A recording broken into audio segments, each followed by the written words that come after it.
Salam Nusantara bagi kita semua, selamat datang kembali di channel Ray Konoha. Beberapa tahun yang lalu ada sebuah video yang menggemparkan Indonesia.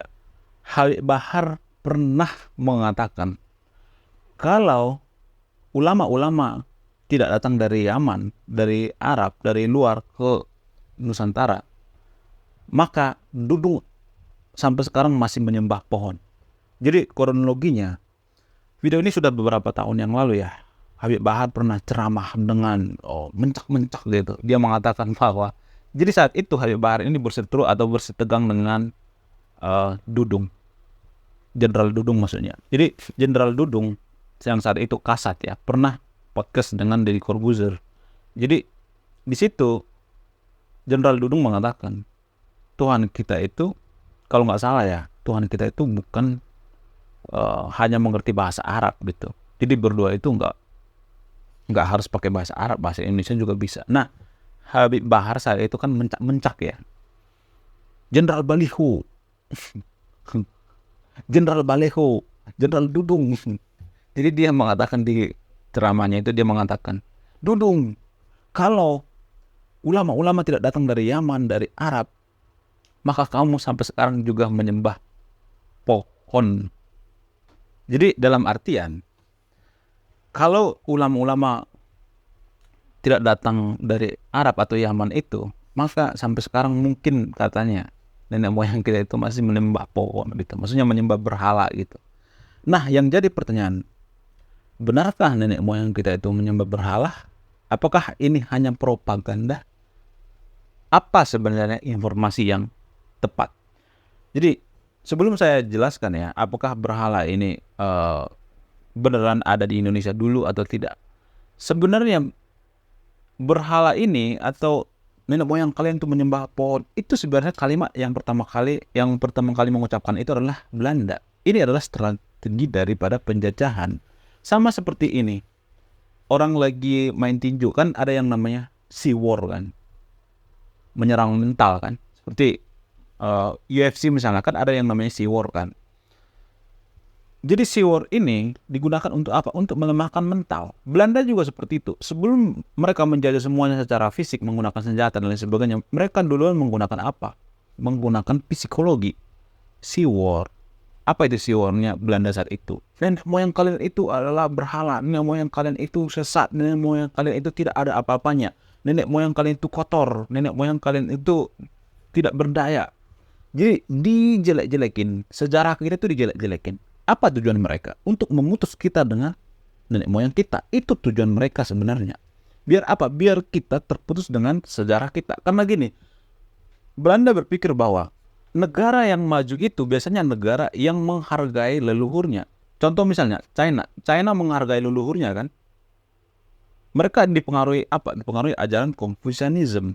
Eropa misalnya dipengaruhi apa? Dipengaruhi oleh leluhurnya. Apa itu? Ajaran-ajaran filsuf Yunani, Socrates, Plato, dan lain sebagainya. Jepang juga. Jepang maju karena apa? Karena semangat Bushido. Mereka itu menghargai leluhur mereka. Jadi itu yang dipraktekkan Belanda ke Indonesia. Memutus. Jadi kalau kita putus dengan nenek moyang kita, sejarah kita, maka kita akan linglung. Kita nggak ngerti kita dari mana berasal. Dan kita mudah dikontrol. Sehingga mereka mendatangkan orang-orang Yaman. Jadi sebenarnya yang mendatangkan orang Yaman itu dari Hadramut itu sebenarnya adalah orang Belanda. Untuk apa? Untuk melemahkan perlawanan pribumi saat itu. Sehingga mereka dikatakan nenek moyang kalian itu sesat, nenek moyang kalian itu tidak ada apa-apanya. Untuk memutus hubungan kita dengan nenek moyang kita. Ditambah dengan orang-orang Yaman yang datang ke Nusantara saat itu. Untuk melemahkan pribumi. Orang-orang Yaman disuruh datang ke pribumi itu kan sebenarnya mereka itu tujuannya untuk melemahkan perjuangan pribumi. Bahkan mereka mendoakan Ratu Belanda, orang-orang Yaman itu.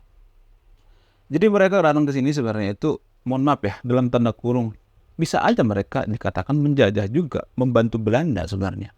Jadi yang dikatakan Habib Bahar ini adalah contoh yang dilakukan oleh Belanda. Jadi apa bedanya Habib Bahar ini dengan Belanda? Coba kita berpikir secara rasional. Kalau dia mengatakan nenek moyang kalian itu menyembah berhala misalnya, kalau dia mengatakan seperti itu, berarti secara tidak langsung dia menghina nenek moyang kita, leluhur kita.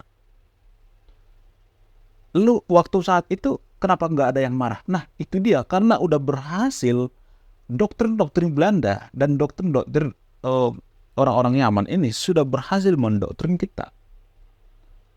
Mereka sudah berhasil. Berhasil apa? Memisahkan kita dengan nenek moyang kita. Makanya ada kalimat, nenek moyang kalian itu berhala, nenek moyang kalian itu berhala. Jadi di agama juga ada yang namanya politik. Kenapa saya mengatakan di agama itu ada politik? Gini, contoh misalnya, kita ambil contoh ya. Biasanya agama-agama yang dari Timur Tengah itu sangat politis, sangat intuitif atau sangat bersaing gitu, sangat kompetitif. Contoh misalnya agama Yahudi misalnya. Ayat yang pertama diturunkan oleh agama Yahudi itu adalah apa? Tanah ini adalah tanah perjanjian. Di Torah gitu, di perjanjian lama kan dituliskan. Tanah ini adalah tanah perjanjian yang dijanjikan oleh Tuhan kepada kamu, yaitu tanah Kanaan, sebagian daripada Palestina sekarang ini. Kurang politis apa coba? Kok kita suci mengurusin tanah? Kan lucu kan? Jadi agama itu berbau politis sebenarnya. Jadi agama yang berasal dari Timur Tengah itu berbau politis. Kristen juga seperti itu. Mohon maaf ya, aku adalah jalan kebenaran. Itu kan politis kan? Biar apa?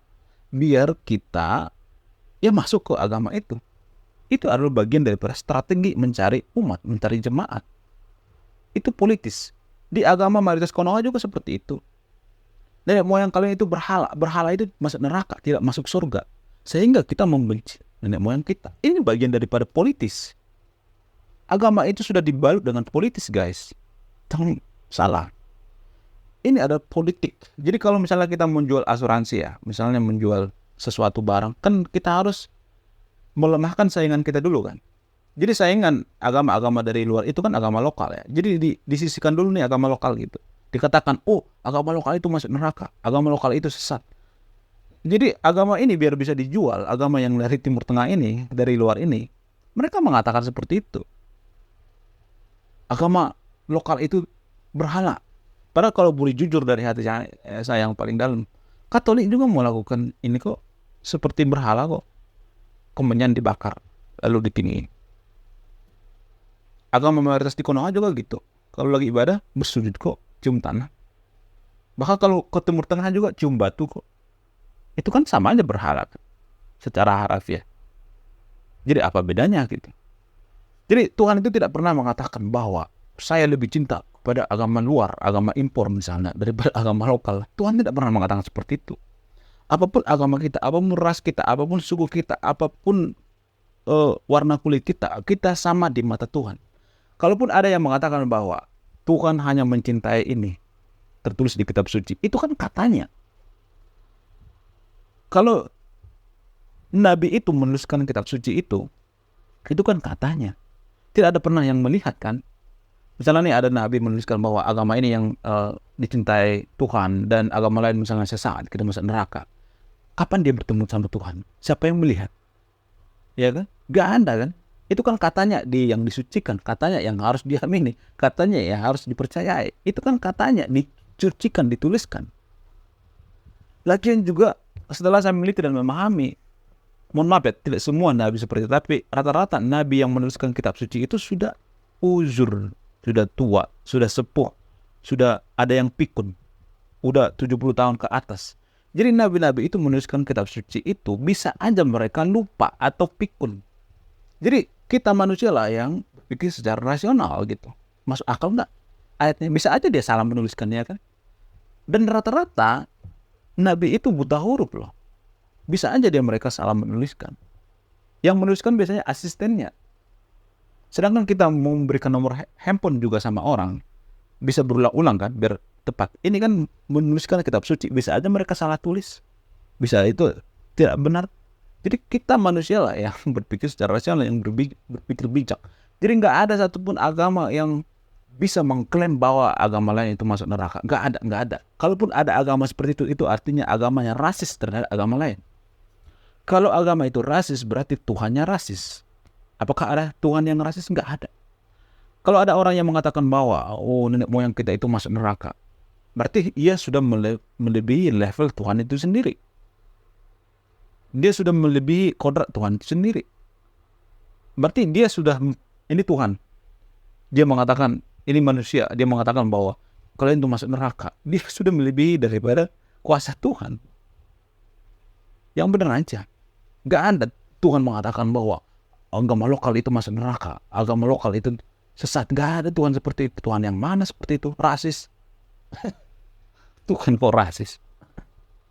Gak ada seperti itu, guys. Tuhan itu maha adil, maha baik. Tidak pernah mengatakan bahwa agama lokal itu masuk neraka. Gak ada, gak pernah. Jadi kalaupun ada ulama di Konoha yang mengatakan bahwa nenek moyang kalian itu masih menyembah berhala, itu adalah doktrin-doktrin penjajahan. Itu doktrin penjajah, guys. Yang pertama mengatakan seperti itu adalah Belanda. Belanda itu tujuannya apa? Untuk melemahkan perjuangan pribumi. Sebenarnya kalau kita bersatu, kita tidak digesek-gesek, tidak diadu domba, tidak mau diadu domba, tidak bodoh. Belanda itu tidak ada apa-apanya. Belanda itu kan membetul-betulkan antar kerajaan kan, divide et impera, dipecah-pecah baru dikuasai. Belanda itu kerjanya mas-manasin, guys, zaman dulu. Mereka itu tidak menggunakan biaya yang sangat gede. Kita itu dipanas-panasi antar kerajaan ini dan kerajaan itu, dipanas-panasi. Sama seperti sekarang ini, antara agama dengan agama B dipanas-panasin gitu. Agama lokal dengan agama luar dipanas-panasin gitu. Sebenarnya kan sama aja kan, di mana Tuhan mau agamanya lokal kayak mau luar kayak, kalau tujuannya baik ya semuanya masuk surga. Surga itu tidak hanya intensif pada satu orang gitu, pada satu agama tertentu, enggak ada. Surga juga masih dipertanyakan. Belum ada orang yang baik dari surga datang ke dunia memberikan kesaksian, oh ternyata yang dikatakan ulama itu benar. Enggak ada itu. Jangan ngadi-ngadi deh. Coba kalau saya mengatakan seperti ini, bantahannya mana? Bantah aja. Ada videonya nggak orang pergi ke surga balik lagi gitu? Jadi warga Konoha itu terlalu terobsesi dengan surga. Nggak ada. Jangan ngadi-ngadi deh.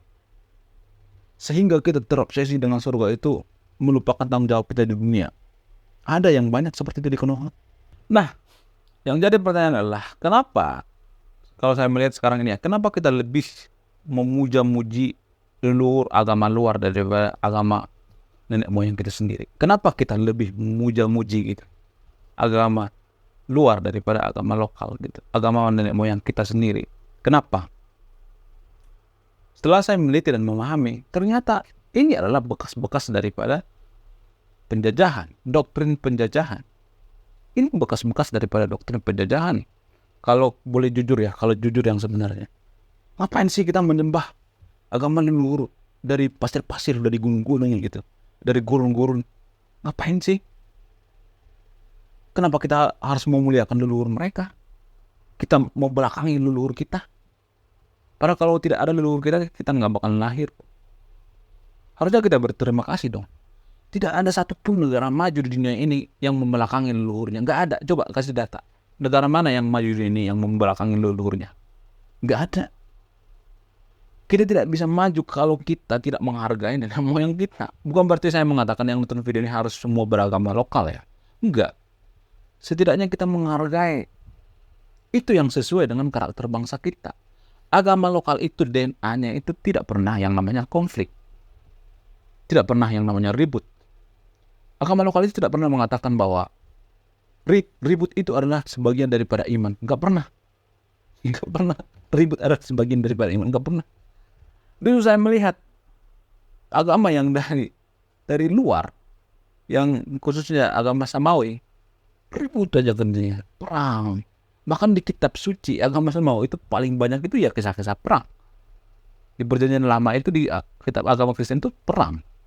Di Konoha juga ada kisah-kisah perang kok. Jadi ini kalau kita baca dari kecil, kita baca, itu artinya kita didoktrin untuk apa? Bisa aja kita jadi hobi perang kan? Nah inilah yang namanya DNA agama. DNA agama lokal itu tidak ada yang namanya konflik. Itulah alasannya kenapa kita tidak suka konflik. Sehingga kalau ada agama dari luar ke Konoha itu harus disinkronitas. Seperti agama di Bali misalnya. Agama di Bali itu kan sudah sinkronitas, sudah melebur, sudah naturalisasi, sudah sesuai dengan budaya lokal. Itu kan dulu kan dari India. Makanya agama Hindu yang di India itu ada, kemarin pernah viral, ada pemuka agama dari India datang ke Bali berwisata. Dan di sana dia komplain, kenapa beda banget yang dari India dengan agama Hindu di Bali. Mereka cekcok, mereka ribut, dan si pemuka agama itu diusir. Diusir keluar dari sini. Artinya apa?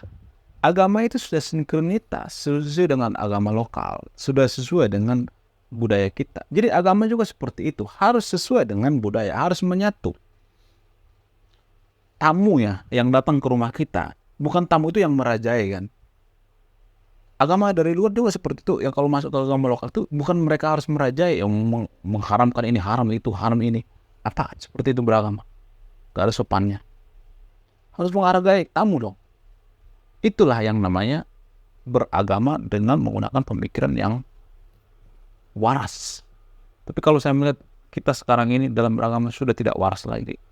Dikit-dikit dikit-dikit ribut, dikit-dikit emosi, dikit-dikit persekusi, dikit-dikit kafir. Apaan seperti itu beragama? Norak. Kampungan tahu beragama seperti itu. Agama kalian itu masuk neraka. Ini adalah prinsip-prinsip yang paling kampungan. Agama kalian itu tidak masuk surga. Emang kalian doang yang punya surga gitu? Kalian juga belum pernah melihat surga. Surga juga belum pasti. Terus udah kalian klaim itu surga itu buat kalian. Apaan seperti itu beragama? Norak. Kampungan beragama seperti itu. Oke, terima kasih sudah menyimak dan memahami video ini. Sebelum saya marah-marah, sebelum kolesterol saya naik, saya mengakhiri video ini. Saya Ray Agnostik, salam rasional.